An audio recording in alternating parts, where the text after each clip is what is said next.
I'm Captain Dean Thomas, Slow Ride Guide Services, Aransas Pass, Texas. So my name's Clint Bargy. I live in Friendswood, Texas. I moved here in 2004 with the specific goal of wanting to get closer to the water and fish. My name is Captain Phil Spencer, and I was nicknamed when I was a young man, Fishman. I'm Jeff Herman, Bird's Nest from Texas Kayak Fisherman. I'm Tom Stubblefield on TKF, the website, the forum.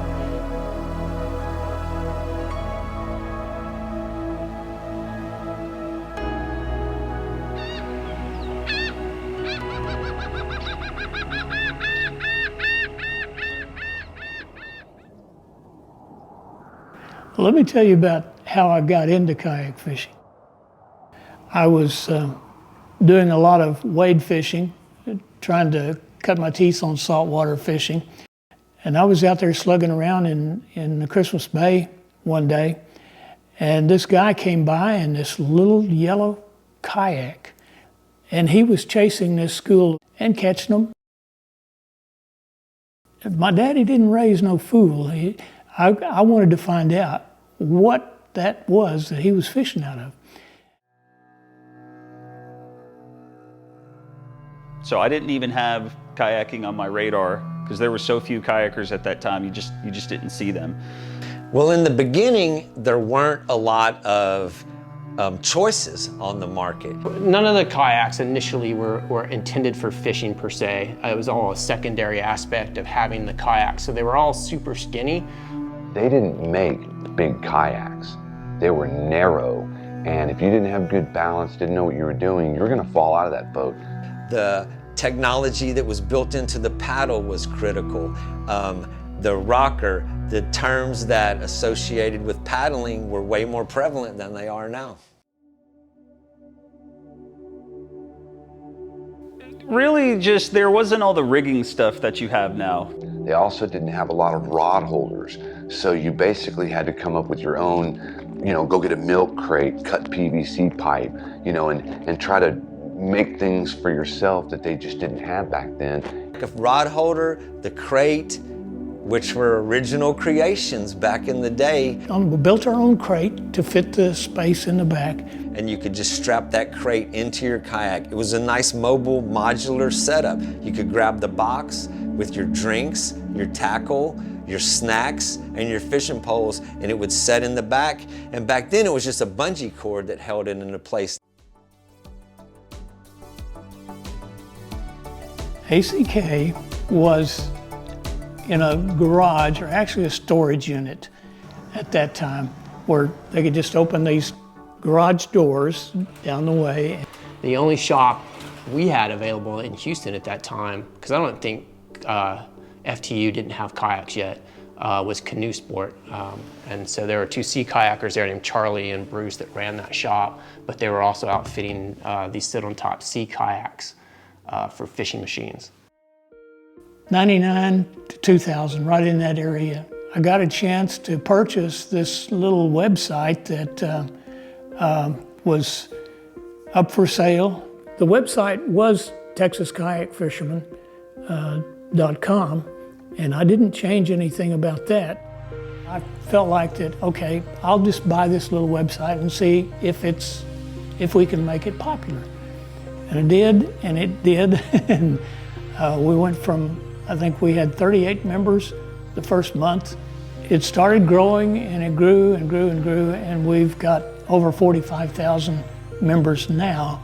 I joined the forum in 2002, and at that point it was a message board. It was still before any type of social media.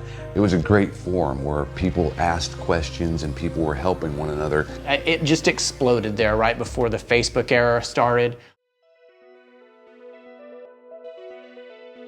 Tom was so influential in the market because he brought organization and kind of a business structure to kayaking. Whether that was bringing sponsors, bringing visibility to the sport as it is.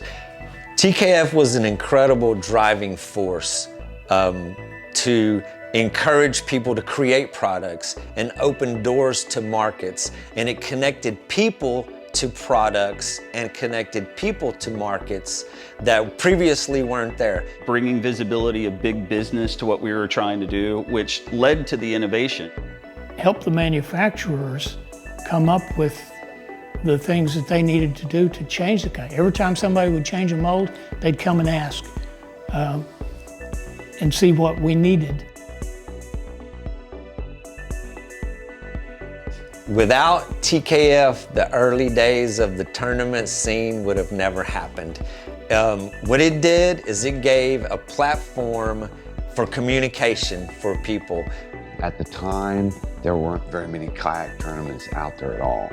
There were other forums around the country that we weren't intermingled yet. And then we discovered the North Carolina group, and then we discovered the Florida group, and the TKF connected with those guys, which led to Nationwide Kayak Series. And it was all coordinated through boards like Texas Kayak Fisherman. So all that traffic was, these national tournaments were happening because of Texas Kayak Fisherman. The EEF tournament series was popular in Florida. We decided that we'd get a bunch of the guys together and we'd travel down to Florida and see if we could compete with them. We decided we'd go try it, and we whooped them. These Texas fishermen knew how to fish in Florida too. The tournament stories were, they grew along with TKF the same as everything else did. As it's grown, it's really been fascinating to see the evolution of like the motors being incorporated and the pedal drives being incorporated. The way I've seen the sport evolve is when it first started, again, they were very narrow. You didn't have a lot of place to put rod holders. Now they've got pedal drives. You can put trolling motors down in the kayaks themselves. You've got gear tracks and compartments. Where the sport of kayak fishing goes next is a good question. You know, I think materials-wise might be the next thing you see in kayak fishing. I think that what we have will continue to evolve. The boats that are designed to fish the flats will probably become more specific to efficient paddling boats, to more efficient in the wind, to covering distances. You have the boats that are going to be offshore that are going to evolve into more seagoing craft, more specific. So as time goes on, there will always be somebody out there creating ideas, evolving the sport, and it's going to be fun to watch. I'd like to see a gravitation a little bit more to the fundamentals, a little bit more to the basics. You know, let's get back to what we got into kayaking for in the first place, which was just real simple, low cost, interaction with nature. The future is there to be seen. One of the things that I really truly love about kayak fishing is how simple it is.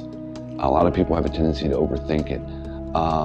Getting out on the water, being, one with nature, going slow, taking your time and looking at the bottom and seeing things and realizing how beautiful nature is.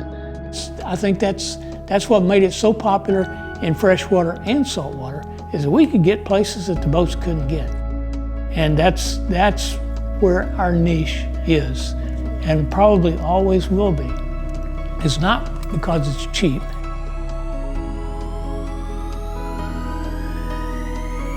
but because you can get to the fish that nobody else can get to.